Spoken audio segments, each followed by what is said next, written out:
Welcome to the Megillah Project. One story, many angles. Come learn with us. The book of Esther is arguably the most difficult book in the Bible. Sure, it's a salvation story in the same way that there are other salvation stories of the Israelites in the Hebrew Bible.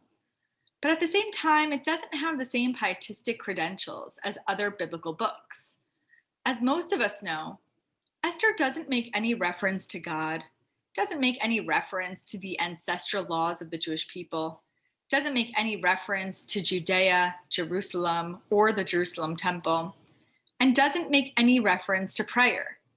The only content in the book that we might call pietistic is a couple of allusions to early biblical stories and a lone reference to the Babylonian exile.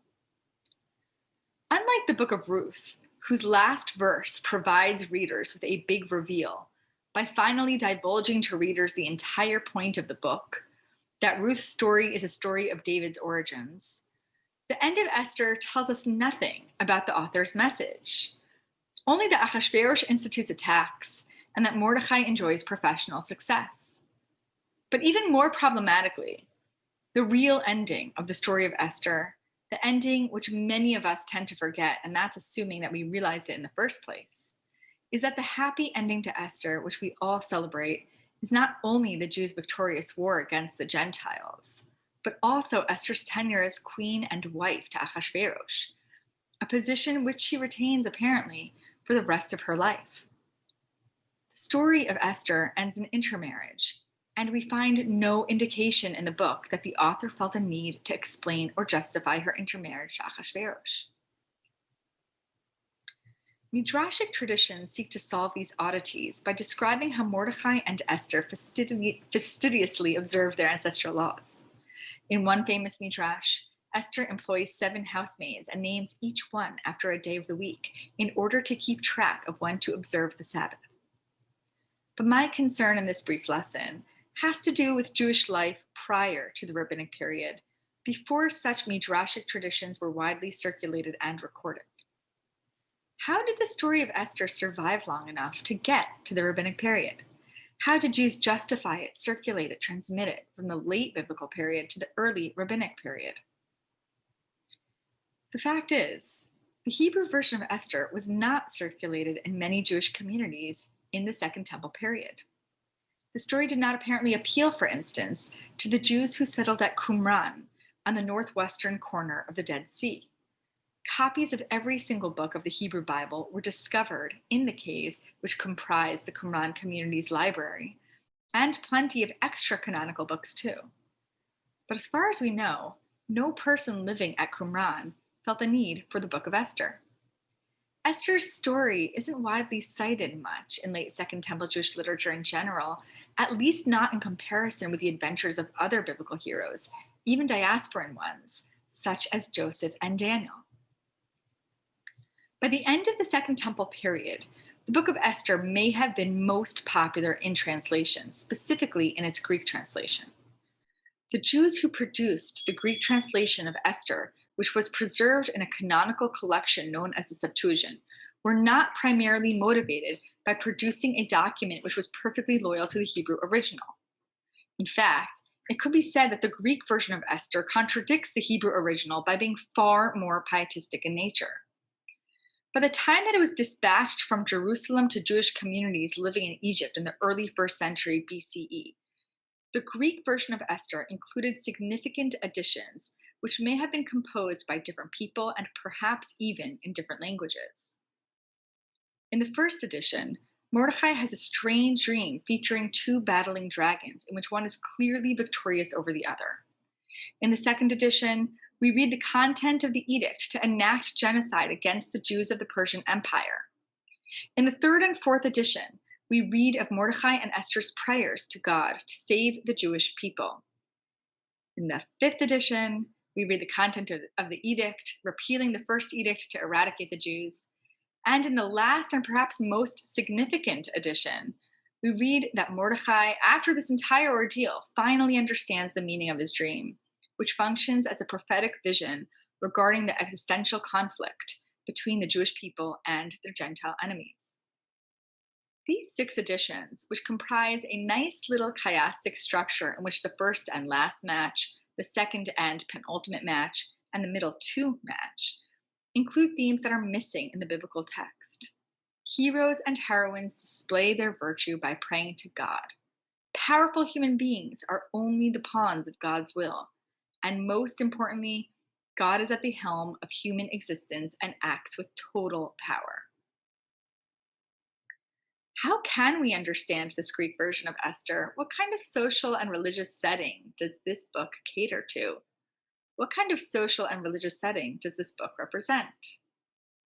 The key to understanding how Greek Esther was read might lie in a few concluding lines which were added at the end of the work.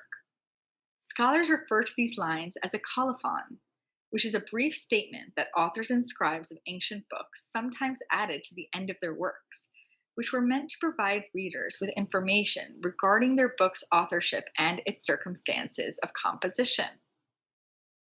Greek Esther's colophon reads as follows.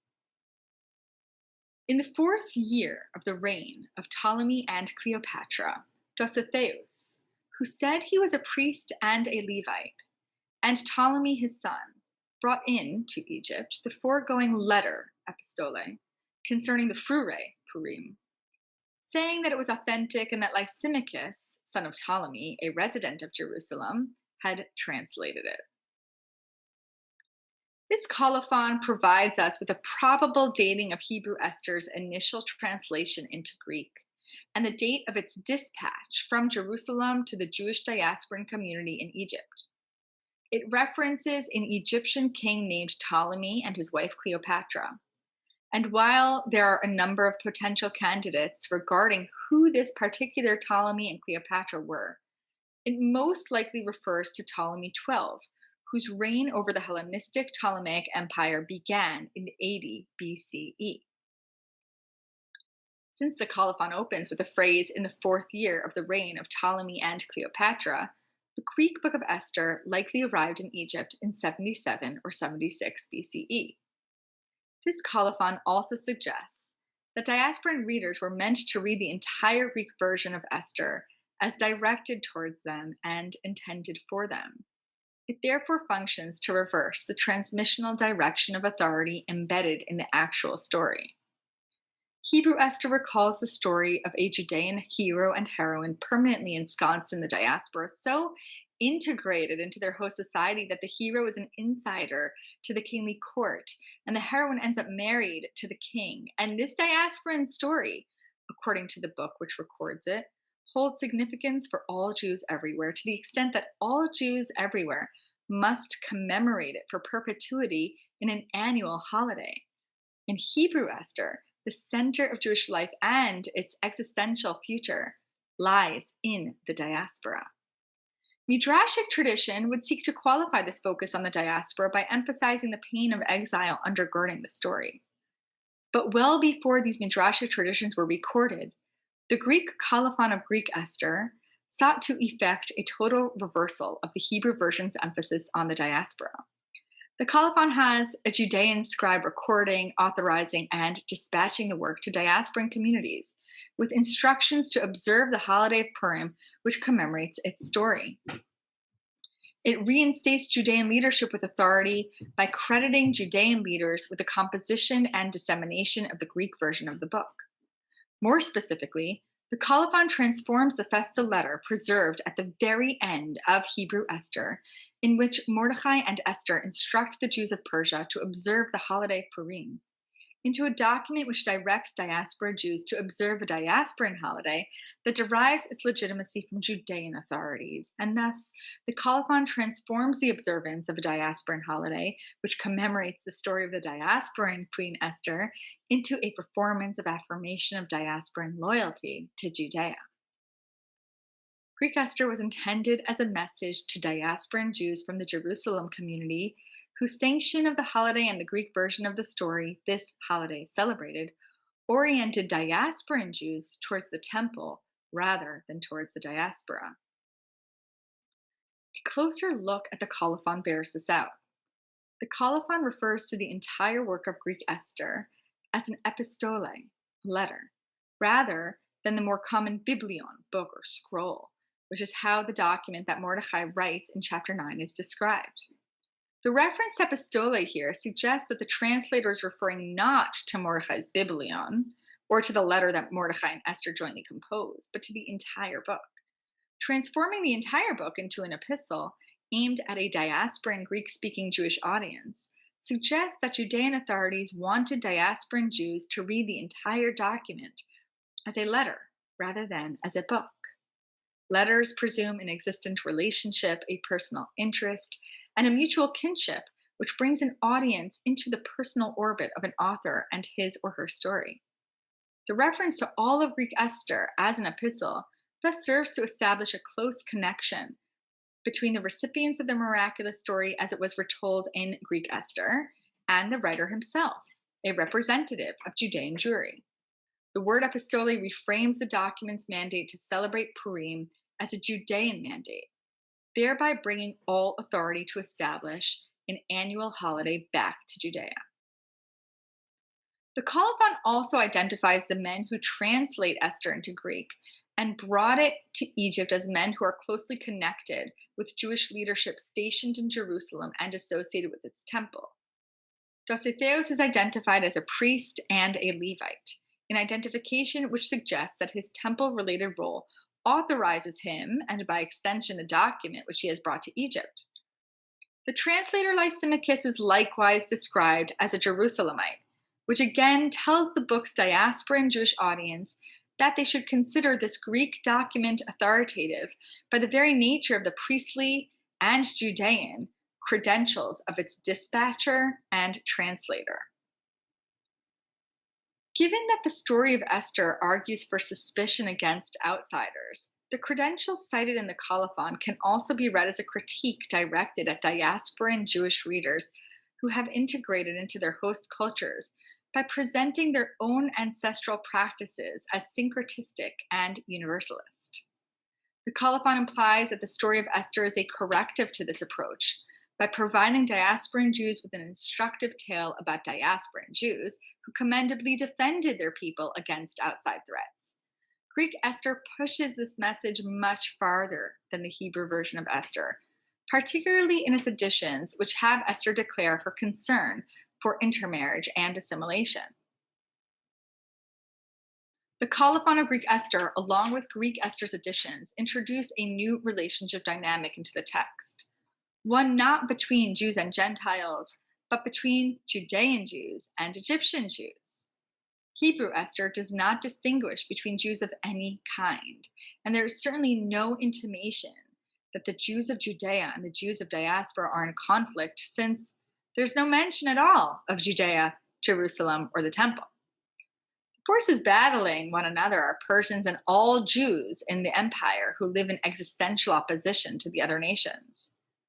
Thus, Mordechai first records the book of Esther into a scroll which was disseminated to, quote, the Jews in the kingdom of Artaxerxes, both near and far, unquote, who were to read the story and observe Purim, quote, in every city, family, and country, unquote. And Esther then writes an official document dispatched to all Jewish people in the empire, authorizing the scroll as binding and formalizing the establishment of the Purim holiday. The colophon of Greek Esther layers a second tension over the first tension established between Jews and Gentiles. This second tension distinguishes between the Jews of Judea and Greek-speaking Jews in the Egyptian diaspora, a place which, even at this early stage, was perceived by Judean Jews as being the theological antithesis of the land of Israel. Ironically enough, the Greek version of Esther is best understood as a Judean epistle intended for the diasporan Jewish community to remind them of the existential dangers which Gentiles pose to Jews, particularly those Jews who were happily integrated into their diasporic host cultures. Greek Esther reminds these Jews that true authority rests with Jewish leaders who live in the vicinity of Jerusalem and its majestic temple.